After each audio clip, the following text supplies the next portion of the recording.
Guys, we're going to be going over Monday's workout. We're going to be doing what's called EMOM 6s. As you know, that stands for every minute on the minute. We're going to be going for 6 minutes, and we're going to be doing 2 exercises now inside of the minute. The first exercise is going to have 8 reps. The second exercise is going to have 10. So the first exercise here, I'm going to show you the hardest progression first. It's called the dive bomber. So we're going to try to do 8 dive bombers. In a dive bomber, you really want to get down into that downward dog position first. So you're going to have a really good shoulder blade engagement. You're going to feel that stretch, the calves and hamstrings. Then you're going to try to get that nose close to the ground as you dive towards the floor. And you come out in a cobra pose. Then you lift your hips, drive it back to that downward dog again. And you go again with that nose close to the ground. The closer you get that nose to the floor, the more challenging you make that movement pattern. To regress a dive bomber, what we simply have to do is start in that great downward dog position, go into a push-up position, and we knock out a push-up. So we're not trying to nose dive, we're more focused on just coming in, locking the core up, and executing a great push-up, and then going back into downward dog. If they can't do a push-up on the floor, so a full push-up, we're gonna have them do incline push-ups on a bar. Now on the incline, we can make incline push-ups hard for 8. Okay, we can make sure the bars get really low. I'm gonna straight the bar, lock those elbows in, and we're gonna make sure we're getting chest to bar for 8 reps. And we can always adjust the height of these. If you notice that someone's getting their 8 reps in a little bit fast, to make it harder and harder, just lower those bars down. Trust me, if someone's weak at push-ups, incline push-ups are gonna be challenging for them. The second exercise at 10 is kettlebell swings or RDL. So we're starting off with the swing. Stand back from the kettlebell first. I want to make sure that we are getting into a good hip hinge position. Take that kettlebell handle, break it so that you guys got that chest out, shoulders back. Then I want you to attack your zipper. Think high and tight. Eyes on the kettlebell, so we're keeping that chin tucked. And I'm always making sure that as I get nice and tall, I'm squeezing those glutes. And I got my feet screwed to the floor. A lot of times people will rock on their feet as they swing, and we don't want that. Okay, keep those feet locked into the ground.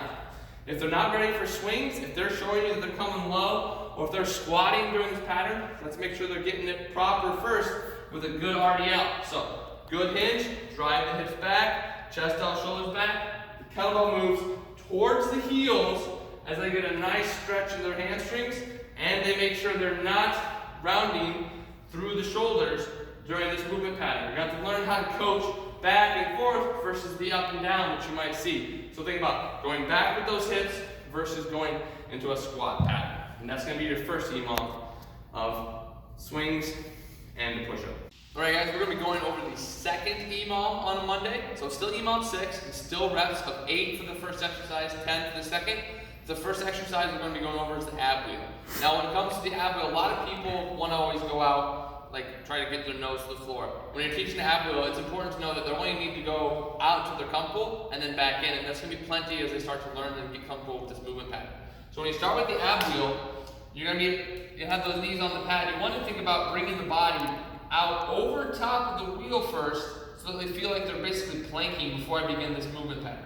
So once I'm out over top of that wheel, I feel my core engaged, then I just roll the wheel out, keeping that stomach nice and tight. And once I feel like I've reached that maximum, I'm going to pull the wheel back in using my core, bring it back down underneath my shoulders. What you're going to see a lot of is people dropping their hips as they get that wheel out, or once they get to that extension, they're going to do this. They're going to pull it back in by moving their butt. We want to keep it in the plank position. Notice how I'm a little bit more rounded actually in my posture, and I'm going to just roll the wheel out as far as I'm comfortable, pull it back in underneath my shoulders. Now there's no real need for them to come all the way back after every rep, because in this EMOM, we need to stay out and get our reps in, and if I'm going to get 8 reps in, I can't afford every rep to come back and sit on my heels. I got to stay in that plank position, get out and go.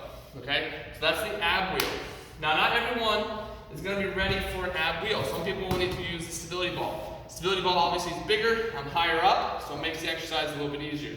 What I would do is same thing. I want to make sure I'm getting out. I'm start to plank, what's that short level plank, so I'm on my knees, and then I'm going to roll that ball away.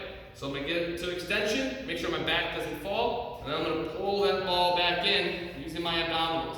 Then I'm going to extend it out. If I start with the ball too close in on my hands here, it makes it harder to roll because I can't get it anywhere with my elbows now. So I got to make sure that I start with it on my hands, and then I roll to my elbows. So don't start with it on your elbows already. Start with it on your hands so you can roll to your elbows. Okay, so that's going to be a stability ball modification for some people who aren't quite ready for the ab wheel. The final progression to that, or the regression actually, is the pledge plank. So I'm getting that push-up position, opposite hand, opposite shoulder, trying not to turn the hips. And we're going to do a total of 8 per arm now. So we got 16 total, and we're not looking to go crazy fast. I do want to go at a steady pace though, so they get the reps in under that minute. So we got 16 reps there. Then, if we were to pin another version, they'll stand up, and we're going to do what's called a dumbbell crush grip row. So we take that dumbbell, and we're going to smash it like I'm trying to turn it into powder. So I'm going to push it really hard in, get a good grip. I'm going to keep those elbows as tight as I can to the body, and I'm going to pull in right to the base of that rib cage or right to that belly button for a row of 10. If they have, we have people like Thomas or other people who complain about lower back, during that type of movement pattern, we'll have the benches set up on this side of the gym so you can go to that 3-point row. So if I'm going to pull with that right hand, I'm going to put that right foot back, and I'm going to row, pulling it straight up to that base of the rib cage. I would do 5 on that arm, then I would do 5 on the other arm. But you want to use that bench to help get that back flat if they're unable to in that bent over position. Begin. All right, everybody, we're going over Monday's finisher. So this is going to be a 10-minute AMRAP, but it's going to be ascending. So what that means is you're going to have one exercise, and that exercise on Monday is a burpee. And the second exercise is squats. That first exercise, burpees, what you're going to perform is one burpee. You're going to come up, and then you're going to go right into the second exercise of 5 reps. So squats is always going to be 5. You might need to set up TRXs. You might need to set up some boxes to make sure people are getting plenty of depth from that squat for the finisher. But then once I've completed 5 squats, I go back to the first exercise, and I'm going to do 2 burpees. So that first exercise keeps climbing, but the second exercise is always 5 squats. And then I go back to 3 burpees, 5 squats, 4 burpees, 5 squats. And for 10 minutes, your goal is to see how high you can get inside of that class or inside of that 10 minutes. As a coach, and obviously as a trainer, as a client, and you guys are doing it yourselves.